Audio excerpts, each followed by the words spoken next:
Kita beralih ke informasi pasca pemilu. Bawaslu Jawa Timur berencana melaporkan dugaan pelanggaran etik yang dilakukan KPU Jawa Timur yang tidak menggelar pemungutan suara ulang atau PSU sesuai rekomendasi. Sementara KPU Jawa Timur menyatakan tidak semua rekomendasi PSU Bawaslu harus ditindaklanjuti.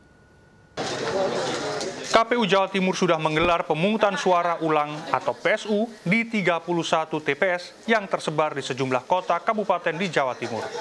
Sebelumnya, Bawaslu Jawa Timur merekomendasi 40 TPS harus menjalankan pemungutan suara ulang. Menurut Ketua KPU Jawa Timur, Aang Kunaifi, tidak semua kasus harus diselesaikan dengan pemungutan suara ulang.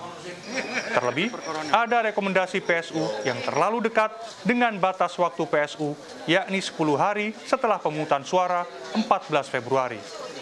Mantan Ketua Bawaslu Jawa Timur itu menegaskan, ada kesalahan kelompok penyelenggara pemungutan suara atau KPPS yang tidak perlu dilakukan PSU.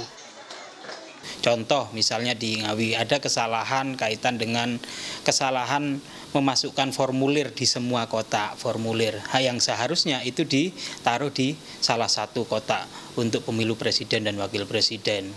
Nah itu kan niat jahatnya tidak ada, dan karena buka kotak di luar tahapan, teman-teman pengawas berpendapat ini harus PSU, sedangkan itu karena murni kesalahan administrasi jajaran kami di KPPS yang memasukkan formulir hasil dan lain sebagainya itu di tiap-tiap kota, yang seharusnya itu cukup di satu kotak untuk pemilu presiden dan dalam Undang-Undang Nomor 7 Tahun 2017 tentang Pemilu, tepatnya di Pasal 372, PSU harus dilakukan karena 5 kondisi.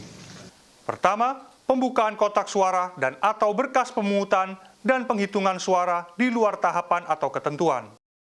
Kondisi lain, bencana alam atau kerusuhan yang mengakibatkan suara tidak dapat digunakan.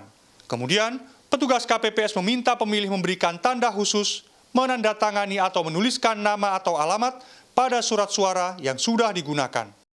Lalu, petugas KPPS merusak lebih dari 1 surat suara yang sudah digunakan pemilih sehingga surat suara tersebut menjadi tidak sah. Terakhir, pemilih yang tidak memiliki EKTP dan tidak terdaftar di DPT dan daftar pemilih tambahan. Anggota Bawaslu Jawa Timur, Eka Rahmawati mengatakan, akan membawa masalah ini ke ranah dugaan pelanggaran etik yang dilakukan KPU. Dalam hal ini mungkin KPU yang tidak menindaklanjuti rekom PSU dari Bawaslu yang dengan sengaja itu memang konsekuensinya ada berkonsekuensi hukum, Mas.